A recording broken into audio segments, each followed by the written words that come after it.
Olive వ్లాగ్స్‌కి స్వాగతం. ఈరోజు మన ఫ్యామిలీ మెంబర్స్‌తో నేను షేర్ చేసుకోబోయే రెసిపీ ఏంటంటే, మామిడికాయలతో చేపల పులుసు. చాలా ఈజీ. ఇంకెలా చేసేలో చూసేద్దాం. చకచకా చేసేద్దాం.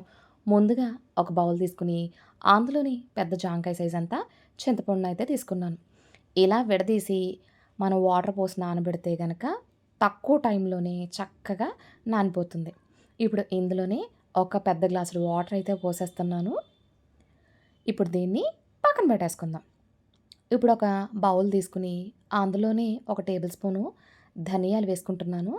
అందులోనే ఒక స్పూను జీలకర్ర, అర స్పూను మెంతులండి ఇవి. ఎండాకాలం కదా! కొంచెం చలవ చేస్తే టేస్ట్ కూడా చాలా బావుంటుంది. అలాగే ఒక అర స్పూను ఆవాలు వేసేసి వీటన్నిటిని మనం ఫ్రై చేసుకుందాం. ఇప్పుడు స్టవ్ వెలిగించుకొని పాన్ పెట్టుకొని అందులోని మనం తీసుకున్న ధనియాలు, జీలకర్ర, ఆవాలు ఉన్నాయి కదా! వాటిని లో ఫ్లేమ్ మీద ఒక 2 మినిట్స్ ఫ్రై చేయండి. మీలో ఎవరైనా కొత్తగా వ్యూ చేస్తుంటే లైక్ చేయండి, షేర్ చేయండి, సబ్స్క్రైబ్ చేసుకోండి. పక్కనే ఉన్న బెల్ ఐకాన్ని ప్రెస్ చేయండి. చూడండి ఇలా బాగా ఫ్రై అయిన తర్వాత మన మెంతులు కూడా లైట్‌గా కలర్ చేంజ్ అవుతాయి. ఇప్పుడు స్టవ్ ఆఫ్ చేసి వీటిని పూర్తిగా చల్లారనిద్దాం. చాలా సింపుల్‌గా ఉంటుంది. టేస్ట్ అయితే ఇన్నాళ్ళు ఈ టేస్ట్ ఎందుకు మిస్ అయ్యాము అన్నట్టు ఉంటుంది. అంత బావుంటుందన్నమాట. ఇప్పుడు పూర్తిగా చల్లారిన తర్వాత మిక్సీ జార్ తీసుకొని, మిక్సీ జార్‌లో వేసేసుకొని, బరకగానే మనం మిక్సీ పట్టేసుకుందాం. మిక్సీ పట్టిన తర్వాత చూస్తే ఇలా ఉంది. చూసారా? ఇలా బరకగా ఉండాలి. ఇప్పుడు దీన్ని కూడా పక్కన పెట్టేసుకుందాం.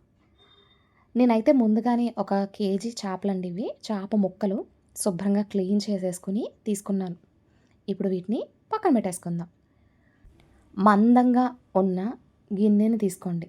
చూడండి ఇలా మందంగా ఉండాలి గిన్నె అయితే అడుగున.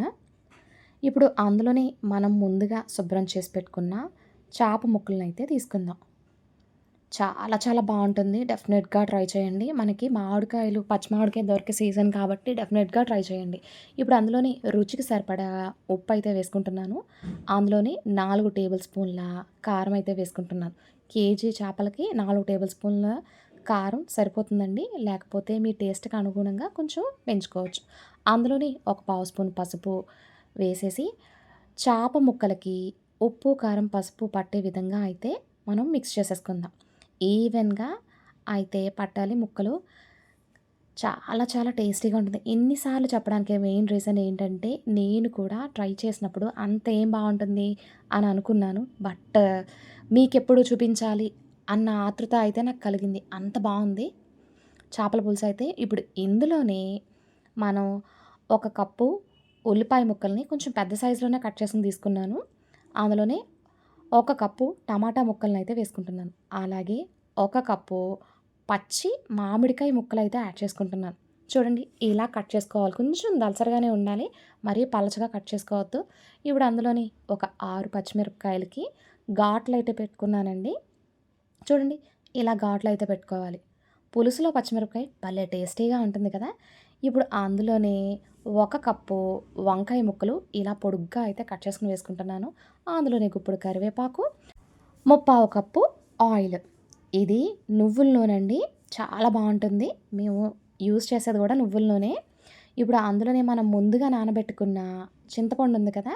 అందులోంచి రసం అయితే తీసేసి వేసేసుకుంటున్నా. ఇలా రసం నాకు గ్లాసున్నర రసం అయితే తీసుకున్నాను చింతపండు రసం. ఇప్పుడు ఇలా పిండేసిన తర్వాత మళ్ళీ తీసుకొని వేశానండి. దాంతో పాటుగా ఒక కప్పు వాటర్ పోసేసి వీటినిప్పుడు స్టవ్ వెలిగించి స్టవ్ మీద పెడుతున్నా. పెట్టి మనం చేత్తో కలపొద్దు. ఈవెన్‌గా నేను చూపిస్తున్న విధంగా అయితే ఇలా తిప్పుతూ ఉండాలి. ఈవెన్‌గా సెటిల్ అవుతాయి అన్ని ముక్కలు కూడా. ఇప్పుడు మూత పెట్టేసి ఒక 5 నిమిషాలు హై ఫ్లేమ్ మీద ఉడకనివ్వండి.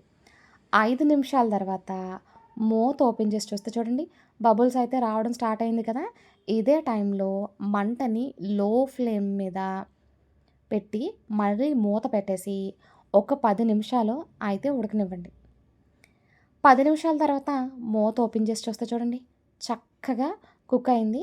ఒక 70% వరకు కుక్ అయిపోయింది. ఇప్పుడు ఇందులోనే మనం ముందుగా తయారు చేసి పెట్టుకున్న మసాలా వేసేసా. అలాగే ఒక 7 వెల్లుల్లిపాయలని కచ్చాపచ్చాగా దంచుకొని వేసుకొని ఇలా ఈవెన్‌గా స్ప్రెడ్ అవ్వాలి కాబట్టి గరిటె పెట్టకుండా నేను చూపిస్తున్న విధంగా గుడ్డ పట్టుకొని అటు ఇటు కలుపుకోండి. తిప్పుతూ ఉంటే అన్నీ సెటిల్ అవుతాయి నీట్‌గా. చూడండి నేను చూపిస్తున్నట్టే చేయండి. ఈ ప్రాసెస్‌ని ఏమంటారో నాకు తెలీదు. ఇలా ఈవెన్‌గా మిక్స్ అవ్వడానికి మనం గరిటె పెట్టక్కర్లొద్దు. ఆ గిన్నెను పట్టుకుని అటు ఇటు కలిపినా సరే, కదిపినా సరే అది చక్కగా సెటిల్ అయిపోతుంది. ఇప్పుడు మూత పెట్టేసి మరొక్క 5 నిమిషాల తర్వాత ఓపెన్ చేస్తే అబ్బబ్బబ్బబ్బబ్బబ్బా! మంచి రుచితో నేను ఆస్వాదిస్తున్నా తెలుసా! ఆ రుచినైతేని అంత బావుంది. ఆ స్మెల్లే చాలా చాలా బావుంటుందండి. చూడండి వంకాయ ముక్క కూడా చక్కగా కుక్ అయిపోయింది. మామిడికాయ ముక్కలు, చాప ముక్కలు కూడా చాలా బాగా ఉడికిపోయినియి. మీరిప్పుడు టేస్ట్ చూసుకొని మీకు ఉప్పు లేదా కారం ఏది తక్కువైతే అది యాడ్ చేసుకోవచ్చు. మనం తీసుకున్న మసాలా గానీ, ఉప్పు, కారం గానీ మా ఫ్యామిలీ మెంబర్స్‌కైతే కరెక్ట్ కన్సిస్టెన్సీ అండి. చాలా బాగా కుదిరింది. ఇప్పుడు స్టవ్ ఆఫ్ చేసేసి వెంటనే సర్వ్ చేయొద్దు. ఒక అరగంట, గంట తర్వాత సర్వ్ చేయండి. చాలా చాలా బావుంటుంది. యాక్చువల్‌గా చేపల పులుసు ఈరోజు కంట రేపొద్దున చాలా బావుంటుందండి. కానీ మనం రేపు తినలేం కాబట్టి ఈరోజే కంప్లీట్ చేసేయాలి. ఇప్పుడు లాస్ట్‌లో స్టవ్ ఆఫ్ చేసిన తర్వాత కొత్తిమీరని జల్లేసుకొని ఒక అరగంట తర్వాత సర్వ్ చేస్తున్నాను. చాలా చాలా బావుంది. ఇంట్లో వాళ్ళందరికీ కూడా చాలా నచ్చింది. మీరు ట్రై చేసి మీకెలా కుదిరిందో నాకు కామెంట్ రూపంలో అయితే కామెంట్ చేయండి. అందరూ బెండకాయ ముక్కలు వేస్తూ ఉంటారు. కొంచెం డిఫరెంట్‌గా ఉండాలని వంకాయ ముక్కలు వేశాను. ఇది కూడా నేను మా ఫ్రెండ్ వాళ్ళ ఇంట్లో చేస్తే చూసానండి. చాలా బావుంది. అప్పుడు అనుకున్నాననమాట. ఇది ట్రై చేసి బాగా వస్తే గనక నా గోల్డెన్ డైమండ్స్‌కి నేను షేర్ చేయాలని. ఫస్ట్ టైమ్ ట్రై చేసినప్పుడు అమ్మో! కూర వేస్ట్ అయిపోతుందేమో అనుకున్నాను గానీ, అబ్బబ్బా! ఎంత టేస్టీగా ఉందంటే మీకు వెంటనే చేసి చూపించాలా అనుకున్నాను గానీ, కొంచెం టైం తీసుకుంది. బట్ ఈరోజైతే మీకోసం తయారు చేసి చూపిస్తున్నాను. చాలా బావుంది. డెఫినిట్‌గా ట్రై చేయండి. మీకెలా కుదిరిందో నాకు కామెంట్ సెక్షన్‌లో కామెంట్ చేయండి. Thank you for watching my video.